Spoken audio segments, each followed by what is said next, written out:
It's time to experience the O on the Original Sports Podcast. Here's your host, Mark Maradei.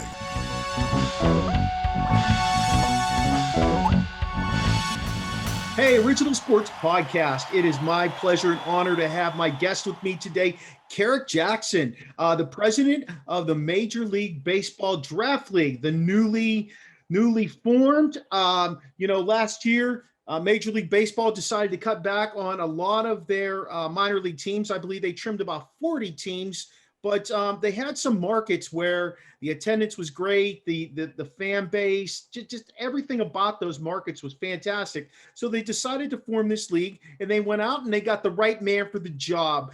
Kerrick, how are you today? I'm good, Mark. How are you? I'm doing fantastic. Beautiful summer day out there. It's always baseball weather in your world, though, probably. Am I right? It is definitely. Hey, Kerrick, early years of your life, just a baseball player, or did you play more than just baseball growing up? No, I was younger. It was baseball and football. I didn't get into basketball until I got to my sophomore year in high school. And I started playing basketball because I got tired of being the last one picked in pickup games. Okay. I wasn't very good. I couldn't dribble and walk at the same time, which, Gotcha. the coordination of playing the other sports made that a little odd, but I dedicated my freshman summer to just playing basketball every day, and started playing basketball in high school, and then 3-sport athlete all the way throughout. Excellent. But you fell in love with baseball, right? That was your sport. What's your favorite memory as a kid? Everybody has a favorite memory as a kid. We won a Little League national championship. I think we were probably, I want to say we were like 10, maybe. And it was the national championship. It was a Corey League at the time. And it was in Paducah, Kentucky. And I just remember us winning that. And there was a water park right next door to the fields. And our coach said, if you guys win the championship, we'll go to the water park. And we won that championship and ran right to the water park. Man, that's a great story. I had the same thing. Well, we didn't win a national championship, but we won like our district, or we went to the district finals when I was a kid. And our coach did the same thing. He was like, if you guys win this game today and we get in the district finals, I'll jump in the pool next door. And lo and behold, we put them in the pool. So I really get that. That's awesome. How were your influences early on? Coach, teacher, your parents? Who was pushing you down the road as you were growing up? I think it's a combination of all those. My parents were 16 and 17. They were juniors in high school when I was born. So I was raised by my grandparents. And for my grandparents, I was instead of the first grandchild, I was actually the sixth child, because my dad's youngest brother, he was still in high school at the time, just starting high school actually at the time that I was coming along. And so they raised me all the way through. My grandfather was a minister. My grandmother was a shoe saleswoman. And so, yeah, I would say they're probably the biggest. And then, I got to a certain age and my grandmother basically told my father, like, nah, it's your time now. And so then, from about 13 on, I was raised by my father. And so like I said, I think I truly come from a situation where a village, it takes a village to raise a child. And I'm definitely a product of that. How about this? Once you made the transition with dad, he was there every step of the way. He pushed you. He gave you from experience. This is what you need to do. This is what you shouldn't do. Yeah, you know what? It was, I won't say this is what you need to do. It was more, this is what you're going to do. That's excellent. And then there was, it was because of that transition. I grew up in a very black and white situation. There was no gray area. My dad was, I think it was probably about my freshman year in high school. No more sleepovers at friends' house. You got a bed here. You need to come home and sleep in your own bed. Hey, I need you to be home at 5 o'clock. And if I walked in the door at 5:01, that was late. Yeah. and there was consequences for late. Yeah. And so I was raised in that environment, and I think it helped me become who I am today, no doubt. We didn't have all of the best things, and it's one of those things I talk to people about all the time. As a father, I have two boys of my own, and as a man, but specifically as a Black man, I think we quite often say that we want to provide better for our kids than what we had. And a lot of times I challenge people on that statement. I say, well, aren't we where we are because of the things that we went through? Yeah. And so do I want my kids to go through 2 summers or 2 winters with no heat? No, of course I don't. But guess what? I did it, and I'm here. And it makes you appreciate those things. And it also makes you go through and understand that, you know what, you're going to go through some struggles in life, but we're not going to be victims of our own circumstance, and that we're going to be able to rise above and still be able to go out and do things that we're supposed to do, despite of the things that may prevent us from doing so. And we're not going to use those as excuses.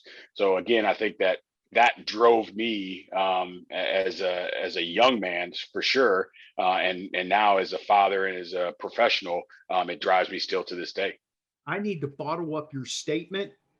Well, it's too late now, but I needed to bottle up that statement right there and play it about a month into the first semester of my school year and a month into the second semester, because I feel too often people hide behind things that they can use as an excuse. And Yes. what you just said right there, plain and simple, you didn't come up with excuses. You learned from what happened to you, and you forged forward.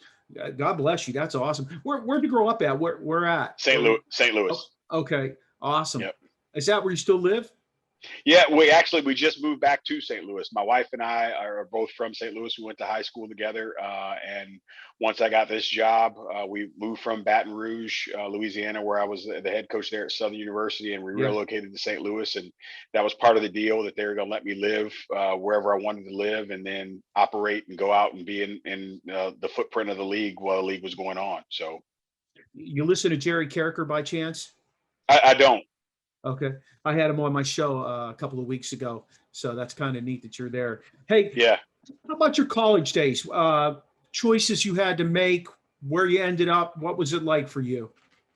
So I went to junior college out of high school, and made a transition there from being an outfielder to a pitcher. Played 2 years at Merrimack Community College. We went to the JUCO World Series and finished third. Yep. Then had a scholarship opportunity, had a number of scholarship opportunities, but I decided to go to Bethune-Cookman. Okay.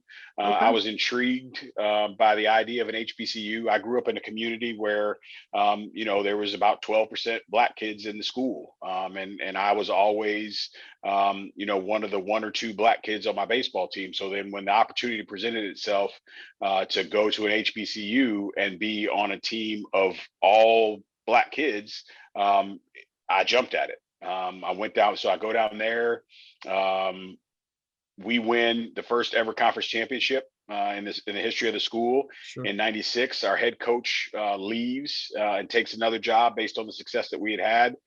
He was a reason why I went down there. Once he left, and I left, and I transferred on to Nebraska and played and finished up and graduated and got my degree from there. Any opportunities to go to the minors or the major? Were you drafted? Did you have any opportunities?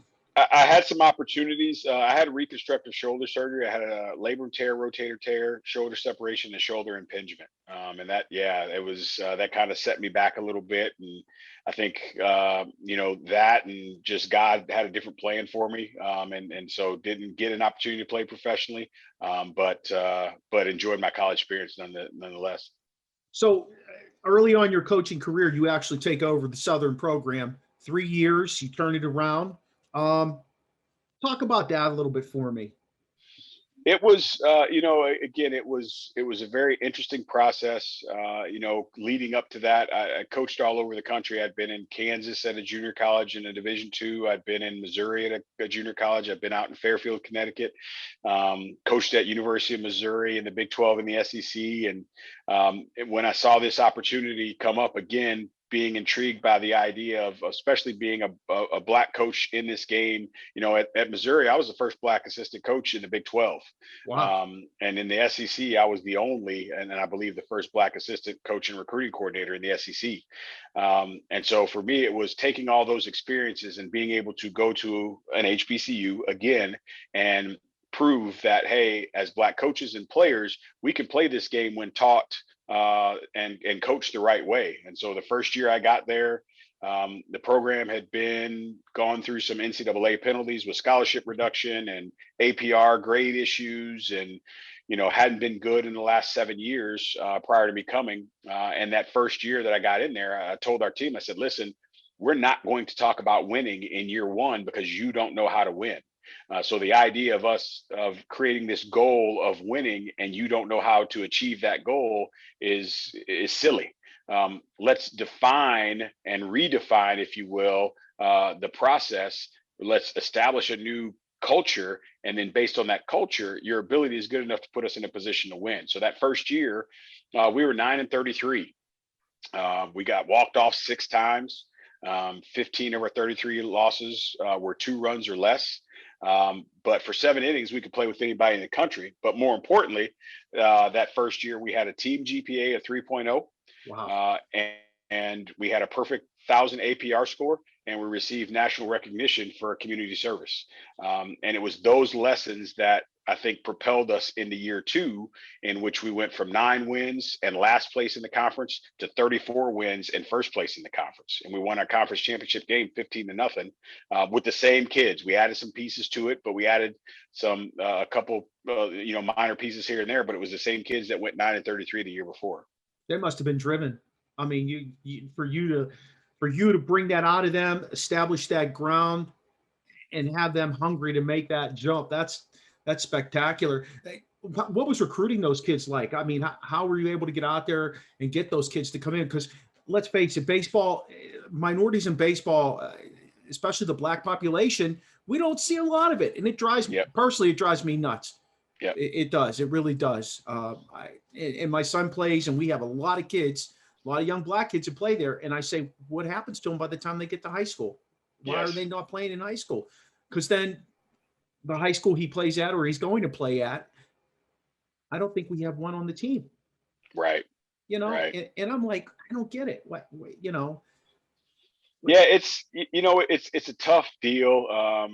With the kids that we had, I think the one thing with a lot of black kids that when it comes to baseball, they get lost at the young age, and the one thing I tell people is if you looked at a 10 and under AAU basketball team, a 10U JFL football team, and a 10U baseball team, all in the black community, the coaching knowledge and expertise in basketball and football would far outweigh that in baseball across the board on average. And there's some pockets where that's not necessarily the case. So if you take kids and you bring them up in a game that's built around the idea of being successful while not being successful, but they don't understand that, they're going to go do something else because they don't understand the idea of, well, I only got 1 hit today. What do you mean that was a good day? Well, you're 1 for 3. So your average is 333. The best in the game, that if they do it at a 30% success rate, they end up in the Hall of Fame. Right. Well, that's tough because no other sport does that level, not only sport, no other area in life does that level of success be in a situation where that's approved of. And so I think the idea of being able to take our kids and at a younger age, explaining to them the nuances and idiosyncrasies of the game, then now allowing their natural ability and athletic talent to take over, then I think that puts us in a better position. So that's one of the things that I'm very passionate about, is creating more opportunities for our young black youth to get educated and coached at a higher level at a young age, and not have to go, as you well know, being a father, pay $5,000 to be on this travel team. And I played Legion baseball. And in order for me to play on the team, I had to sell 60 candy bars. Unfortunately, I probably ate about 30 of them, but nonetheless, I had to go out and sell 60 candy bars. Well, now if you want to be on a quote unquote good team, you got to pay $2,500 and up. Yeah. Well, and that doesn't include the cost for travel. Sure.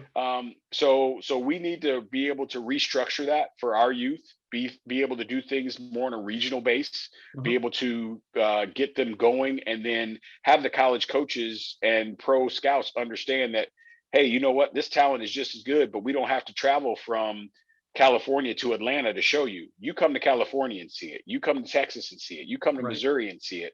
And I think what we do know is if there's talent in places, scouts, coaches, and the like will go to where that talent is.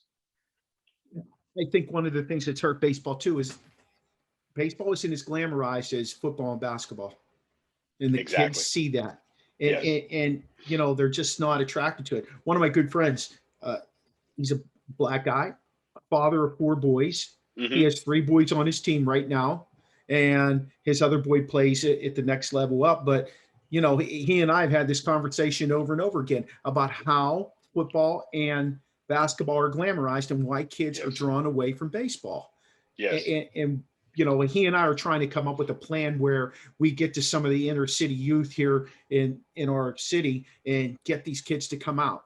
Maybe it is a financial thing and we can do something to help them from that perspective.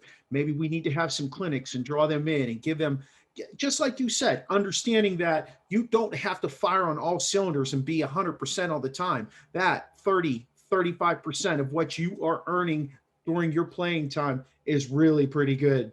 Right. So that great response. I love that. Hey, what was it like? Okay, so you coached 3 years. All of a sudden, you're the coach of the year. What was that like for you? That must be pretty humbling. It was surreal. It was one of those things where, as I told our players, with all the accolades that came that year from the success that we had, it wasn't necessarily about me. And I didn't throw one pitch that year. I didn't bunt. I didn't field any ground balls. I said, I'm standing here and receiving these awards because of the things that you guys did. And unfortunately, they say that I'm the coach of the year because of what you guys did. What you were able to accomplish, it was always there. You Yeah, just needed to have somebody bring it out. yeah. And so if there's anything that I'll quote unquote take credit for, it's being able to have that understanding and tap into them as individuals and get the best out of them as the people that they are. Our motto while at Southern was be great. And I told them, I said, listen, I don't want guys that want to be good. And there's a difference between being good and being great. And they would say, what are you talking about, coach? What's the difference? And I said, those who are great have a internal motivation that supersedes their need for external approval. You Right. don't have to look to Twitter and Twitter followers and Snapchat and stats and perfect game ratings and all those types of things to validate who you are, not only as a person, but who you are as a player. The great ones, they know they have their own barometer and they are their own measuring stick, and they continue to raise that level. When they reach a certain plateau, they raise the bar, they raise the bar, they raise the bar. So that's what the great ones do. And if you want to be great, you have to put yourself in a position where you do just that. If you're always looking for somebody to pat you on the back, if you're always looking for somebody else to validate who you are as an individual, then you will always be subjective to their opinions. So once you break yourself of that, that allows you to achieve that greatness. I think one of the things that you hit on there that is just, another really excellent point. It drives me crazy when I see these kids who are getting recruited. They have to put out there, hey, thank you for coming to talk to me. Thank you for having me in for a look. Thank you for the offer. Here's my top 10. Like, why do you need to do that? Exactly. It's I guess it's self-pleasure for you as a young person to let everybody else know that you're wanted. But again, that's something you don't see in baseball. That takes away from the glamour of it. Yeah. And the young people don't understand that aspect of it. So hopefully some of these things that you're trying to achieve with your mentality, which is, again, what we need to get across here to the young people, hopefully it catches on as they come through. I know as a high school teacher, that's one of the things we try to, you don't need to let everybody know what you're doing. All you need to Yes, do is all do the what you're time. doing, and your actions speak louder than those words. So, No question. hey, you coached up in the wooden bat leagues. Are you trying to model that draft league after some of the stuff that you learned up there when you coached up there? Is that where you'd like to see it go? Can you talk a little bit about that for me?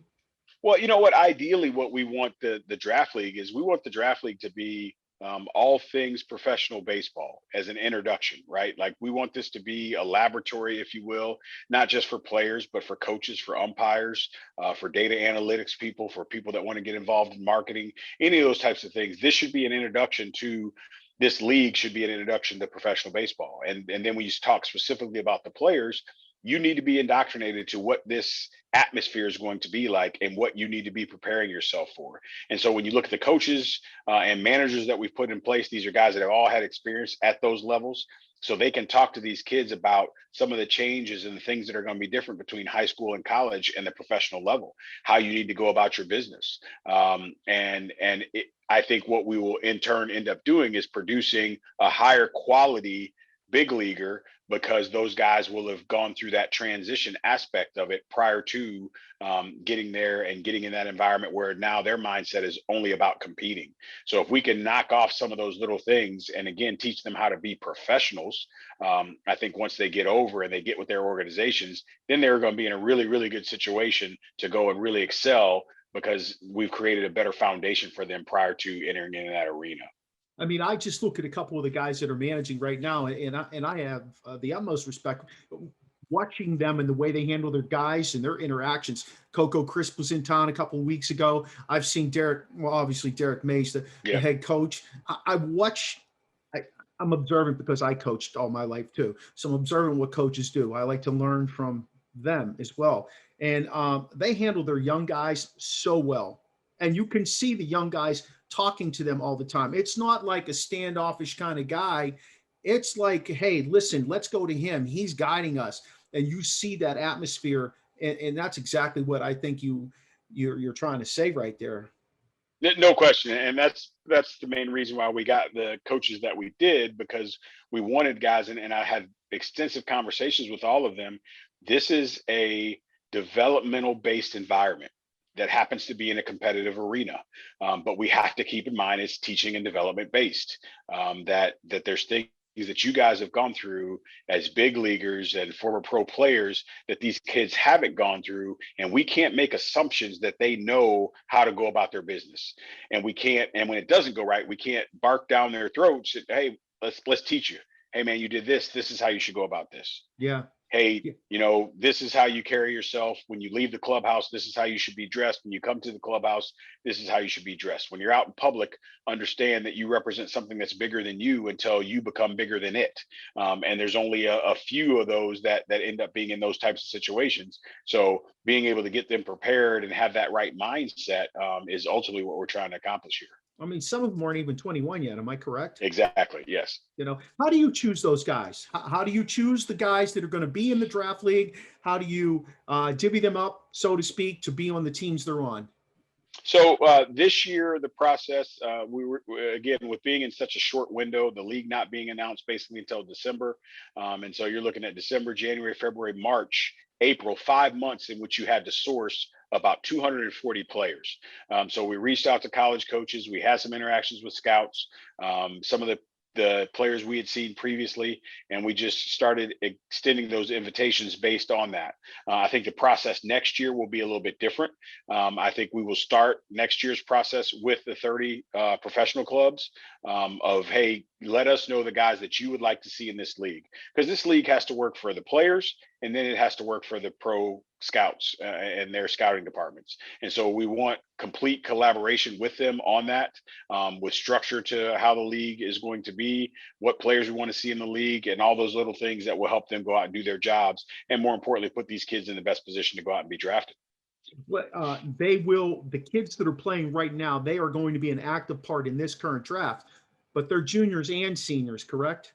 There's some juniors, seniors, there's some COVID sophomores, there's some, with the COVID thing, I think we have some kids out here that are actually redshirt COVID freshmen, right? They've been in school for 3 or 4 years, but they have 3 years left. So these next couple years are going to be very interesting with all of that, because you're just going to have this backlog of players that, because of COVID, that exists that wouldn't have existed before. So yeah, it runs the gamut of what age these kids are, and more importantly, what their status or grade level is with regards to the draft. Just every one of those kids, are they all identified to a certain degree that they potentially be drafted somewhere in that draft, or are there kids who just won't be drafted? There's definitely kids that won't be drafted. I mean, you're talking about when you take last year's draft and this year's draft. Last year's draft was a 5-round draft. So if you eliminate your high school players, let's just say that there's 15 rounds of players that didn't get drafted last year that are eligible for this year's draft. Right. And then you take the 20 rounds of players that are eligible for this year's draft. And so now we're taking 2 potentially draft classes and shrinking that down into 600 kids. And, just if you just take, I gave this example to some of the kids in the league when they were talking about where they fit and this type of thing. I said, there's 300 Division I schools. Mm-hmm. And I said, let's assume that on each of those schools, there's 10 players per school that are draftable type players. I said, that's 3,000 kids. We're only drafted 600. Yeah, exactly. So, and that's just Division I. We didn't talk about Division II, JUCO, NAI, or any of those other places. So when you factor that into the equation, then now it really opens it up. And so this year's draft is going to be, again, very interesting because there's going to be we've had some kids that roll through this league that are 93 to 96 miles an hour with good breaking balls that aren't going to get drafted. There's only 600 opportunities. So somebody's going to get missed in that mix, and unfortunately, you feel bad for those kids, but that's going to be the nature of the beast this year. So I think we're going to have kids from our league definitely that are going to be drafted that have come out and shown themselves. But I think we're going to have some really good players in this league that won't get drafted because, again, you're talking about an eligible pool of on the low end 5,000, 6,000 players that are being viewed. You want some international kids from international universities playing in this league, right? We have I think 2 Canadian kids, and they're not international, but we had a couple kids from Puerto Rico.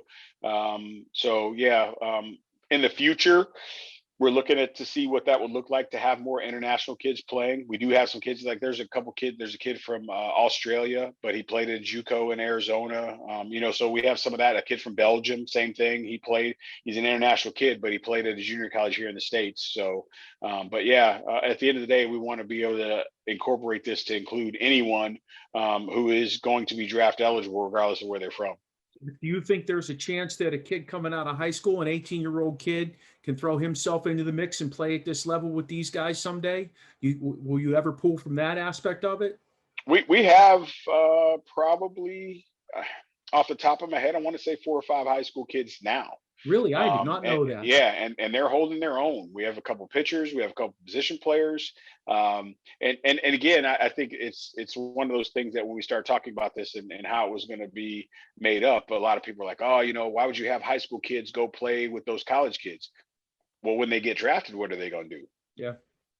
They're going to go, again, we're talking about that the major league clubs want teams to get these kids to the big leagues at 21. Yeah. So at 21, you're on the field with a guy that's 30. Yeah. What's the difference? So if either you're good enough and you need to be in that arena or you're not, Right. It's not unfortunately for the kids, it's not a comparison of maturity. It's a comparison of athletic ability and skill. And then you just hope that those kids mature at the right rate to be equal to those of the 30 or 40-year-olds so they can handle themselves the right way as professionals. Do you think this will help to fast track some of those younger kids now? Because, oftentimes, like I'm looking at the Major League Baseball draft and I'm looking at a team like Pittsburgh, per se. Okay. They're sitting at the top of the totem pole. They've got 2 pitchers from Vanderbilt they potentially could draft, I'm hearing. Then they've got the 18-year-old shortstop, and then they've got the catcher from Louisville. His name's being thrown around. Will this fast track that 18-year-old kid to catch up to those 2 pitchers who are at the college level or that catcher? Because those guys probably have a short shelf life in terms of playing in the minors. They really, they're playing high-level ball now, a couple of years, although some organizations drag their feet bringing guys up. But will this help that 18-year-old kid? I think it could. I think we have a young man right now who's committed to a 4-year school who's playing in the league. Don't necessarily know if he's a draft for this year. But what I do think this will do is putting him in this environment will expedite his process when he steps on campus. So I do think that the right player, that the high school player that is going to go out and have a chance to play in professional baseball after his high school senior year, I think being able to come to this league and again go through that transition in a more controlled, development-based environment, I do think that it could do really well for them when they look to move on. Will there be any kids that have the eligibility of going back and playing in this league? Let's say they're not drafted. Can they come back, hey, listen, we want this kid back in the MLB Draft League again. He definitely can put himself in a much better light next year. Is that most definitely. If there's kids that don't get drafted and choose to come back next year, when they're also draft eligible, I think it will only be beneficial to them, especially the kids that have the ability but just fell a little bit short. Well, then now coming back to this league and playing in this league again will again validate, because at some point, if you missed the draft this year, it was because something that you did wasn't good enough. Right. So then next year, you're going to improve from a physical standpoint and a mental, emotional standpoint. But at the same time, some of those questions may still need to be answered. So where can those questions get answered? They can get answered in our league. Are they looking at things like the analytics to help those kids? I mean, it's so huge. Let's face it, Kerrick, it's so huge today, the analytics. And I don't even want to hear about it. Just go out there and play baseball is how I feel about it, Right. But I mean, that, it's the breakdown on that. And now we got the spin rate ratio for the pitchers. Are those things going to eventually come into play for these kids, or are they just going to go out there and play ball and let the chips fall where they may and get developed depending on if they get drafted or not? I think professional baseball started down that data analytics track, and I don't think we're going back, right? I think that is now how far we will go, how much involved that is going to be in the draft process. I think that's still to be seen as we move forward. But I think that the numbers are real. The data is real. You can correlate certain numbers and certain ranges of numbers to a certain level of success. And so in each of the stadiums that we're playing our game in, we all have TrackMan. We have video analysis and all these other types of things, because we know that professional clubs are using those to make decisions on some of these kids. So like I said, I think we're going down that road. I think we've gone down that road. I don't think we're going to go back and go away from that. But I still think there's going to be value in scouts being out there and seeing, hey, this kid can play. You know what? I know what the numbers tell you, but I'm telling you this kid can play. Or I know what the numbers tell you, this kid can't play.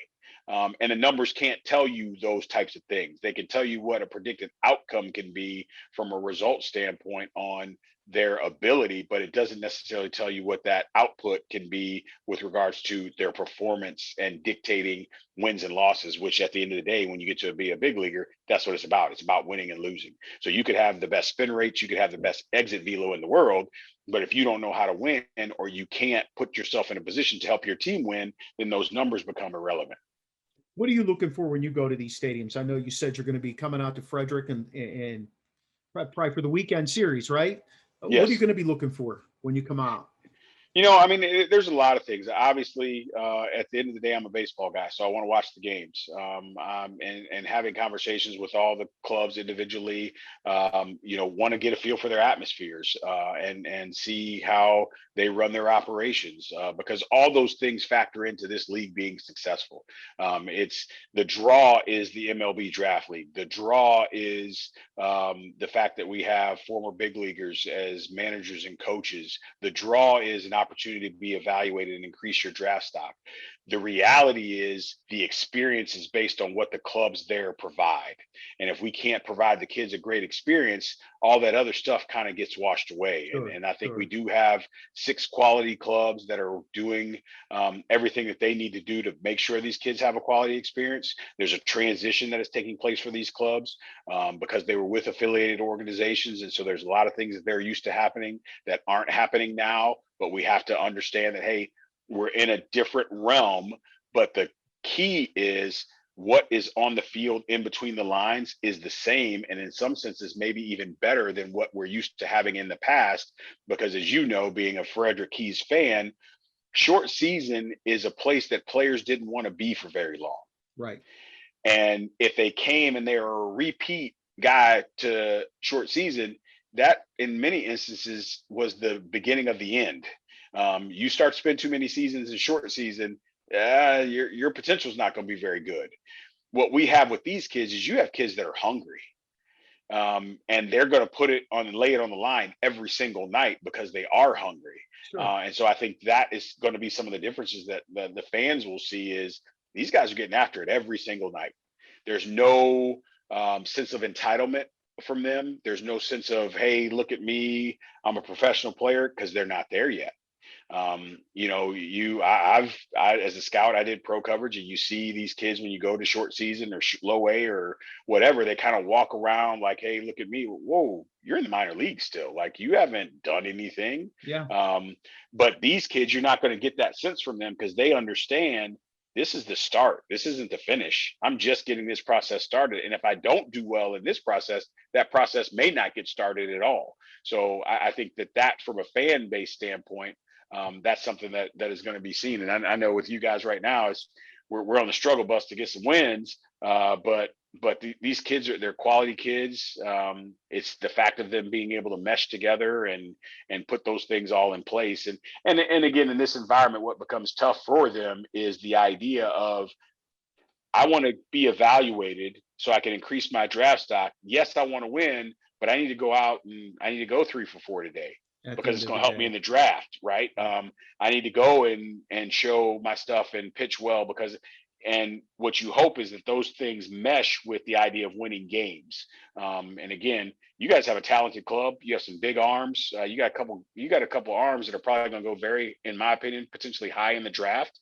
But unfortunately, it's not equaling to wins right now. I think that tide is going to change because we've added some other players that are there on a full-time basis. So I think the baseball that has been happening in Frederick, I don't think has been bad baseball. They just haven't been able to win. Right. And that's baseball, isn't it? Yes. I mean, sometimes you could have the most talented, gifted group of guys that have merged together, and one boot of a ground ball, one swing of a bat changes the dynamic of a losing streak, and it can go either way, to be honest with you. Hey, so does Major League Baseball hook these dudes up? Like, do they find them houses here in Frederick like they did with the Keys when they were in affiliation with the Orioles? Do they give them a per diem, or do they get them jobs? I mean, like, how are they accounted for once they get into Frederick? Because I know, they're not from Frederick. Right. So these kids are still amateur players.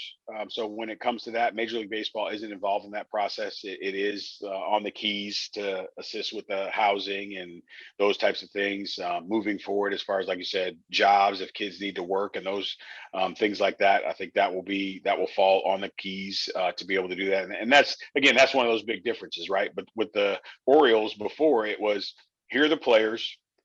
We got this set up. We're giving them per diem. We need you as the Keys to do X, Y, Z, and we go from there.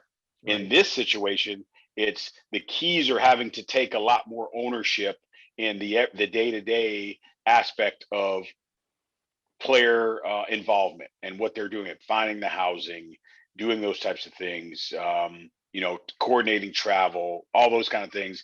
Because again, now it's the league is a league in itself, but the Keys, the Thunder, the Black Bears, they're all individual entities in their own right, working to make sure that their organizations are successful.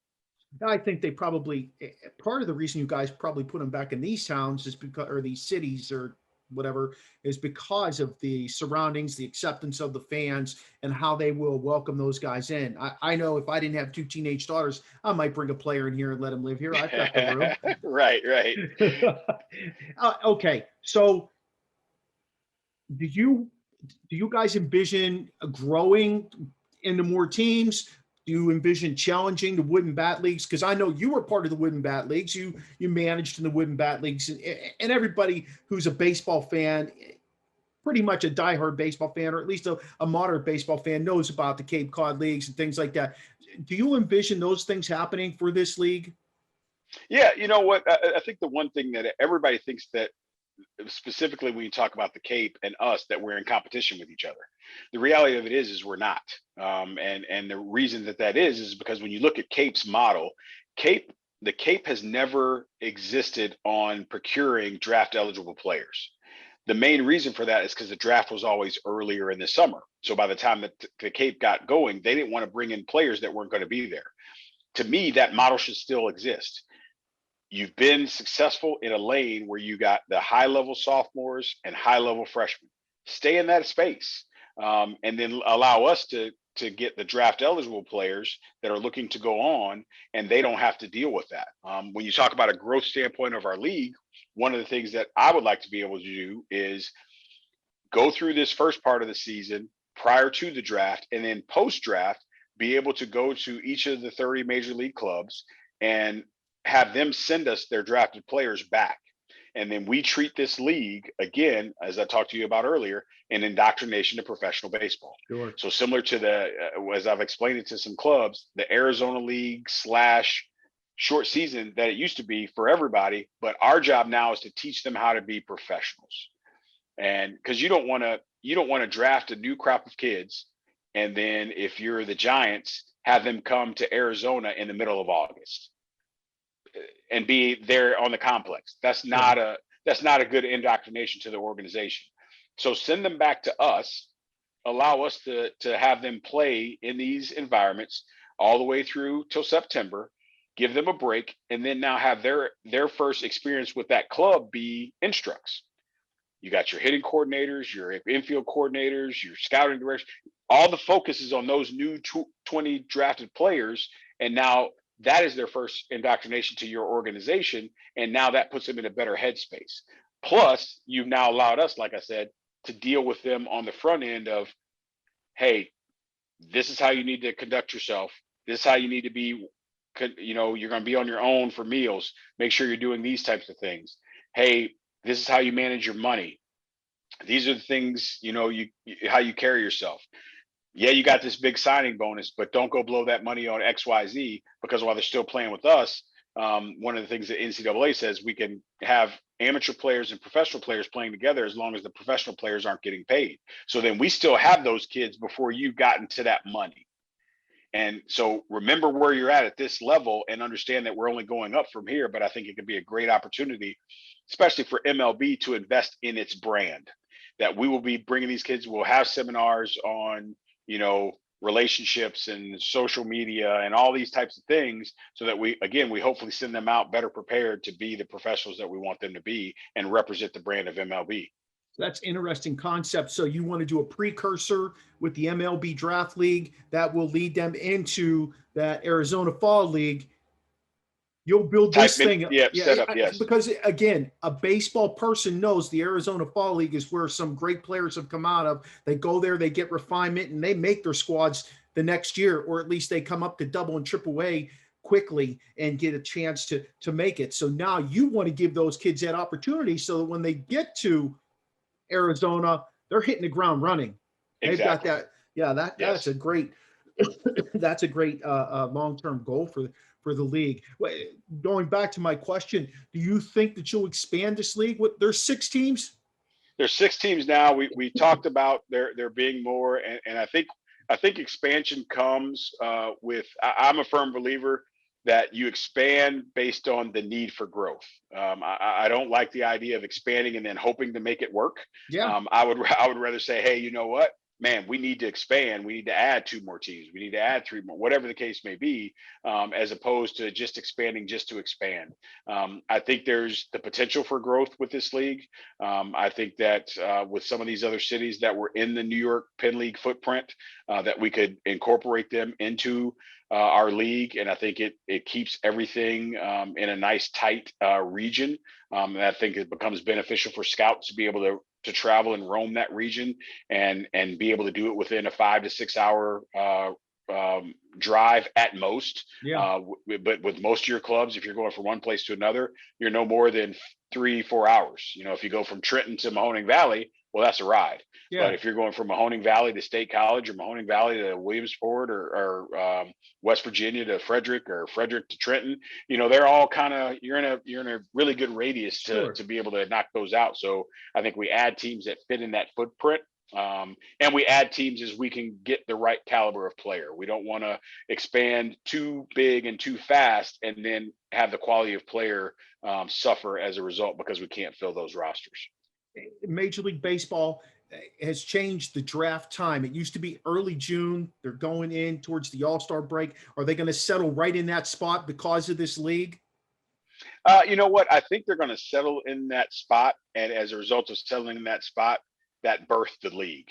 And I think that, again, being able to share my vision with the 30 clubs, and if they buy in, I think they will. Everybody can see the potential of what that can bring. Similar to the NFL symposium type deal that they do with sure. with the NFL players. Now we can do that with our players in MLB, but they get to play at the same time. And so I think there's some that are resistant to the idea of where the draft is currently, but I think if we look at it and again, baseball is definitely one of those sports that is very entrenched on the tradition. They don't like change. Things have been this way. Let's keep them that way. I think this is one of those things where change can be a good thing, and we have to see the positive in that change to be able to put us in a position to help our game grow. I know.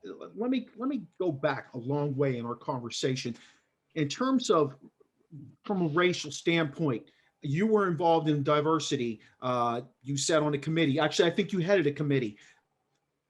Will you make it a priority to reach out and get more young Black guys involved in baseball? Will you go out and pull those guys out of college and get more of them that opportunity? No question. I think one of the things that in taking this job, one of the things that was important to me when they offered me the position, and I stated it emphatically, that I'm at a point in my career, I don't need status, I need purpose. And so, yes, everything that came with having this job and, running this league and being the president of the league and specifically to be quite honest, to be a Black male running this league, sure. Those things were all good, but what was my purpose going to be? And so the idea of being able to, when you look at our managers, half of our managers are managers of color. We have a number of our coaches that are managers of color. We have a number of our players that are managers of color. So I want to be able to open up those opportunities. I want to get more of our young Black intelligent minds to get on that data analytics track, get involved in scouting. And then, like you said, to be able to even dig deeper and spend some time at the youth level. Because one of the things I think that when people talk about the lack of Black player in the game today, we quickly want to cite NCAA and 11.7 scholarships. We quickly want to cite the cost of travel ball. But I think what we miss on is when I grew up, I'm a Cardinals fan. And in the early 80s, there was times when you looked out on the field for the St. Louis Cardinals and everybody out there was Black except for Darryl Porter and Tommy Herr. The difference being we don't have the patience to allow those players to reach their potential. And that was the thing with me at Southern University when we were recruiting players. I'm going to recruit you because you have ability, and I'm going to be patient and trust myself and my coach's ability to develop your skill level. Professional baseball, we want to get them there quick. And if we want to get them there quick, we don't have that time. And one of the things I ask scouting directors or player development guys all the time, does Vince Coleman play in today's MLB? Here's a guy that came from an HBCU that stole 100 bases multiple years. But if he was playing today at Florida A&M, does he get a chance to play in today's MLB? And I don't know if he does. Does Willie McGee get a chance to play in today's MLB? I don't know if he does, because we don't have that patience, and we can't look at the athletic ability and say, hey, you know what? A pure athlete can do anything that you ask him to do when given time. And so the nature of our sport now has changed from, hey, there's no rush. We always prided ourselves in being a game that didn't have a clock. It was an easy paced game. You went out, you played it at the right level. But that clashes with the idea of, hey, we need you to get to the big leagues at 21. Well, whoa, wait a minute. What happened to the leisurely pace of the game, and specifically when that comes to development? Yeah. So I think one of the areas that causes us to not have as many Black players in the game is we don't have that patience with development with our young Black kids. Let's look at a kid like Billy Hamilton. I love watching Billy Hamilton play. I really do. In my opinion, he's a throwback. He puts the ball on the ground and he's going to beat it out to first base. I recently was sitting at a game, a major league game, and I shared that with you. And my team is Pittsburgh, as I told you. embarrassingly. But the bottom line was, okay, so they don't have all these high caliber, high paid guys, all these skilled guys that are going to bash the ball out of the park and things like that. Why not take the approach of an old school coach? Put the ball on the ground, let's bunt, let's get a guy on base, bunt him over. Let's generate some runs. I'm watching this and I'm thinking to myself, who's going to be the first team to go full circle and go back to that? Okay. All right. So maybe the guy that bunts the ball to get on base and only steals, he steals 60 or 70 bases isn't going to get paid like the home run hitter, but he's still going to get paid in Major League Baseball. Yeah. You and I both know that. It's just unfortunate that it became such a business from that perspective. There's no salary cap. There are teams that pay an exorbitant amount of money, as you very well know, to certain players. And then you've got teams that are paying under $35 million to put a 24-man roster out there that doesn't equate to one guy that's pitching, and I've got a particular example in my brain that I'm not going to put out there, but, I think you hit the nail on the head. And I really hope that at some point people realize that, to make this game more complete, add more equality to it from that perspective, you better figure out what's going to work for your team and not so much what's going to, I just think they need to figure out how to get guys to play based on their skill level and make the game exciting again, because I don't like sitting through 8-1 games when there's 5 runs, 6 runs in one inning and there's nothing else the rest of the game. There's nothing there.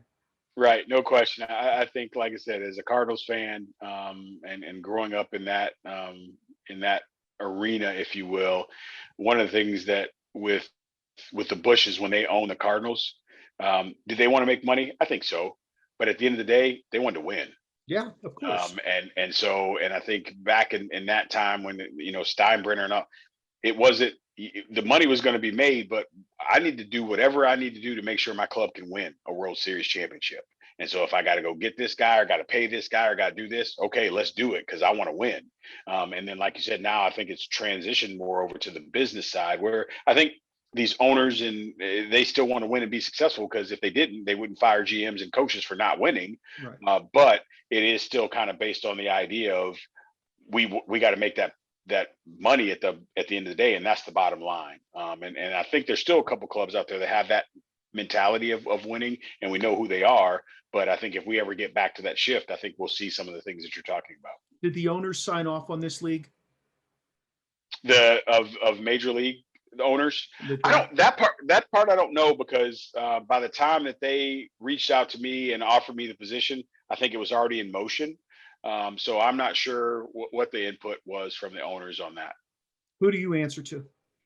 I deal with John D'Angelo and Mark Morgan-Sword, talking with those guys.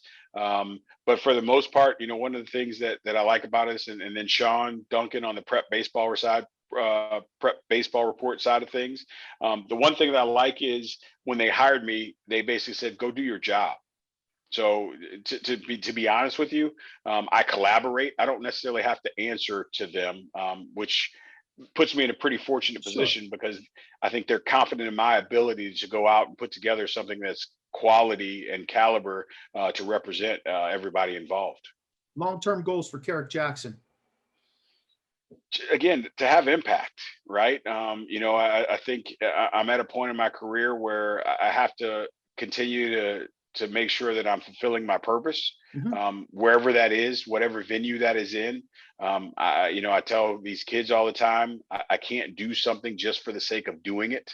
There has to be some intent there. I have to be in a position where I'm helping someone get something accomplished. I think as long as I'm doing that, that's ultimately where I'll be. How important is it that you build those relationships with those kids when you go to, I know it's a short stint when you go visit each and every one of them. How important is it to you that you meet these kids that are playing in each one of these teams right now? It's very important, because I've dealt with them in some form or fashion prior to them arriving and even after them arriving. And that's one of the things of being able to get out this week and going into the clubhouse before or after BP and introducing myself to them face to face and reminding them the purpose of what they're here to get accomplished, and all those types of things, and want to build. And I'm a relationship based person. Yeah. So I want to be able to establish those relationships. And it's as I told people all the time, as a coach, there was nothing better than when a kid would come back 10 years after playing for you and introduce me to his wife and his child. And if you played in the big leagues, that's great, but that didn't have anything to do with me. Right. Your big league ability was God given. Did I help you and help you navigate some of that? Of course, but I'm not responsible for you being there, but I am responsible and hold a significant part in the man that you are and the father that you are and the husband that you are. And so that's where I take my pride in those kids coming back and saying, hey, you know what? I know you really were on my tail when I was there, but I just want to come back and say thank you. That means the world to me, because when you've touched somebody's life and you've been able to direct it, there's nothing more better than that. You sound like a teacher. You sound like a teacher. That's what I say all the time. Yeah, the one job that I had outside of baseball, I worked as a male nanny for a family that had 2 autistic boys. And had I not coached, I was an early childhood special education minor. And had I not coached, I would have been a kindergarten teacher. I didn't want to go any higher than 2nd grade because I thought they started to know too much right then. And then I want to, once they get to 3rd grade, they know it all. So I was like, I don't want to deal with that. But kindergarten through 2nd grade, that was and really that early childhood, like that was my space. Like I really connected with kids, and just that was just a great age because their minds were so open. Yeah. When it came to, I remember one time in a summer league where I was playing, it's in Iowa.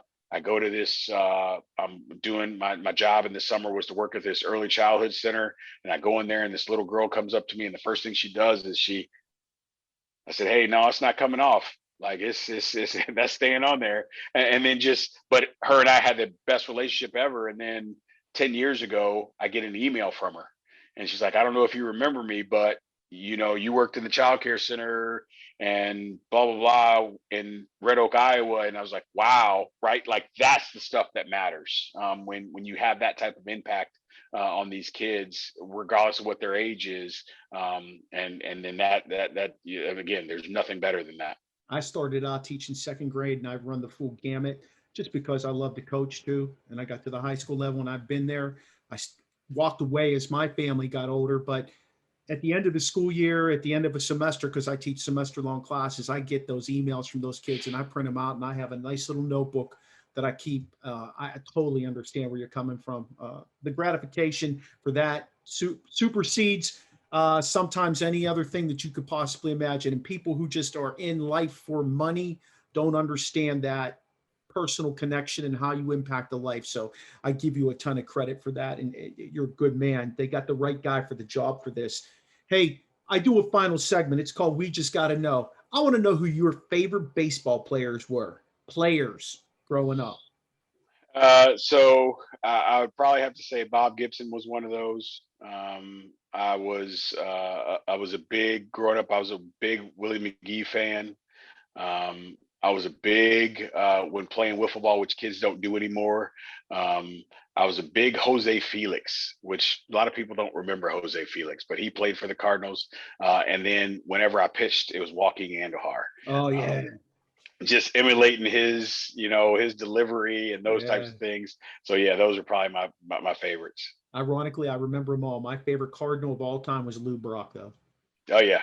And Ozzie Smith, obviously Ozzie Smith. Yes, Lou Brock. That came full circle for me when I got the job at Southern because Lou Brock went to Southern. And he was the first HBCU Hall of Famer. So when I got that job, he was one of the first people I reached out to and called, and just that was a surreal moment for me to have that conversation with him as the head coach at Southern and also a huge Cardinal fan. Yeah, I bet. Kerrick, it's been fantastic talking with you today. I've learned so much about this league, so much about you, your positive influence, your positive impact, and I wish you nothing but ultimate success going forward as a part of the Major League Baseball family there. I hope the game keeps growing, and I hope you're a major part of that. Thank you.